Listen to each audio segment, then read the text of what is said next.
Hello guys! In this next teaser, I want to encourage you to read one of the most influential books connected to ecotoxicology. It was written by Rachel Carlson in 1962. Despite the fact that it has more than 50 years, its message is still valid and important. This book showed people how disastrous consequences the use of pesticides may have. Let me read you a couple of sentences. A fable for tomorrow. There was once a town in the heart of America where all life seemed to live in harmony with its surroundings. The town lay in the midst of checkerboard of prosperous farms with fields of grain and hillsides of orchards, where in spring white clouds of bloom drifted above the green fields. In autumn, oak and maple and birch set up a blaze of color that flamed and flickered across the backdrop of pines. Then foxes barked in the hills and deer silently crossed the fields, half hidden in the mist of the autumn mornings. Along the roads, laurel, viburnum and alder, great ferns and wildflowers delighted the traveller's eye through much of the year. Even in winter, the roadsides were places of beauty, where countless birds came to feed on the berries and the seed heads of dried weeds rising above the snow. The countryside was, in fact, famous for the abundance of variety its bird life. And when the flood of migrants was pouring through in spring and autumn, people traveled from great distances to observe them. Others came to fish the streams, which flowed clear and cold out of the hills and contained shady pools where trout lay. So it had been from the days many years ago, when the first settlers raised their houses, sank their wells, and built their barns.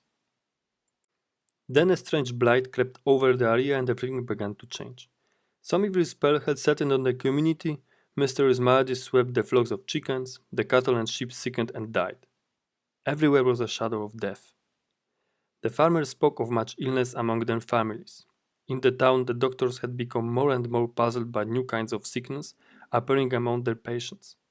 There had been several sudden and unexplained deaths, not only among adults, but even among children, who would be stricken suddenly while at play and die within a few hours. There was a strange stillness. The birds, for example, where had they gone? Many people spoke of them, puzzled and disturbed. The feeding stations in the backyards were deserted. The few birds seen anywhere were moribund, they trembled violently and couldn't fly. It was a spring without voices. On the mornings that had once throbbed with the down chorus of robins, catbirds, dawn jays, wrens, and scores of other birds' voices, there was no sound. Only silence lay over the fields and woods and marsh. On the farms, the hens brooded, but no chicks hatched.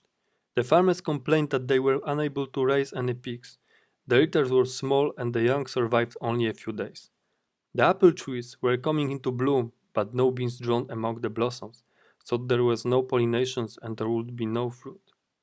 The roadsides, once so attractive, were now lined with browned and withered vegetation and full swept by fire. These, too, were silent, deserted by all living things. Even the streams were now lifeless. Anglers no longer visited them, for all the fish had died. In the gutters, under the eaves and between the shingles of the roofs, a white, granular powder still showed a few patches. Some weeks before, it had fallen like a snow upon the roofs and on the lawns, the fields and streams. No witchcraft, no enemy action had silenced the rebirth of new life in this stricken world. The people had done it themselves. These few sentences are only an introductory part to the book, which explains in details the influence of pesticides on environment, plants, animals, and us, people. Please take some time and read that book. It is worth it, and after that you will be conscious of the possible danger for your health from the side of pesticides. You can even download the book from the internet. It's free now. So have a nice reading and see you in the next modules.